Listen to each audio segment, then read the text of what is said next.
बुधवार को राजस्थान में एक साथ डबल योगी दिखे।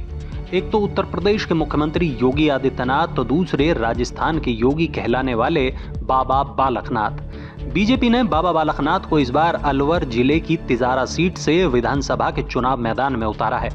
बाबा बालकनाथ को नामांकन भरना था तो खुद यूपी के योगी राजस्थान चले आए। सियासी गलियारों में तो ऐसी भी चर्चा है कि बीजेपी उन्हें राजस्थान का मुख्यमंत्री बनाकर यूपी वाला प्रयोग कर सकती है।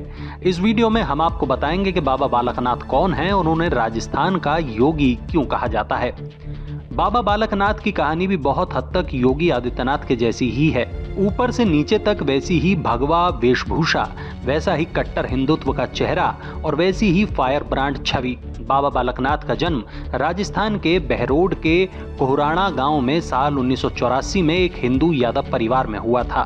बचपन में एक बाबा ने उन्हें गुरुमुख नाम दिया था। 6 साल की उम्र तक वो एक आश्रम में रहे और उसके बाद महंत चांदनाथ के साथ हनुमानगढ़ जिले के मठ में चले गए। यहीं उनकी शिक्षा दीक्षा हुई और बाबा बालकनाथ नाम मिला।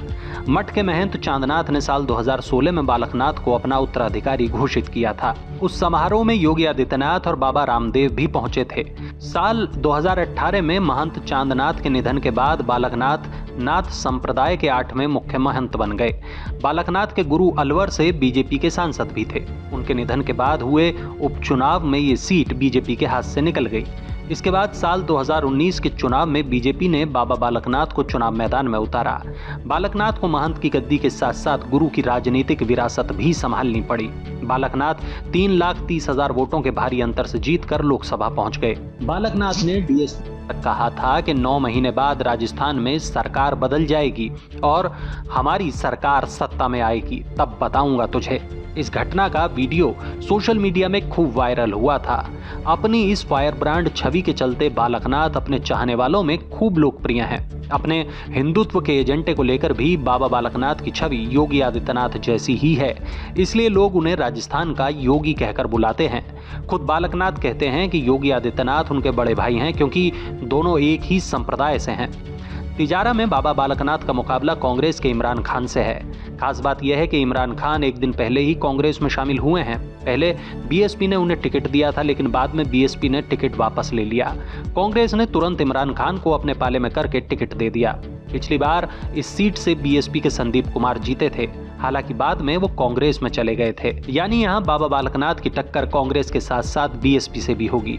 2013 में बीजेपी के टिकट पर विधायक रहे मामन सिंह ने भी टिकट न मिलने पर निर्दलीय चुनाव लड़ने का ऐलान कर दिया है।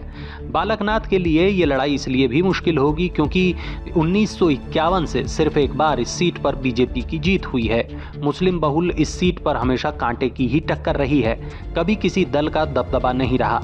कभी कांग्रेस, कभी लोकदल, कभी जनता दल तो कभी आरजेडी के उम्मीदवार ने यहां जीत कर चौंकाया है। हाल ही में बीजेपी ने बाबा बालकनाथ को प्रदेश उपाध्यक्ष बनाया था और फिर तिजारा विधानसभा से चुनाव भी लड़ा रही है। ऐसे में इन दिनों बाबा बालकनाथ का नाम राजस्थान के संभावित मुख्यमंत्री के चेहरों को लेकर चर्चा में है।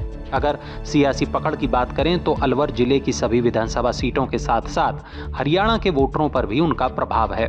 बाबा बालकनाथ यादव यानी ओबीसी समुदाय से आते हैं और दक्षिणी हरियाणा में इस समुदाय की बड़ी आबादी है। ऐसे में बीजेपी अगर उन्हें राजस्थान की कमान सौंपती है तो इस विधानसभा चुनाव के साथ साथ लोकसभा चुनाव और हरियाणा विधानसभा चुनाव में भी इसका फायदा मिलेगा।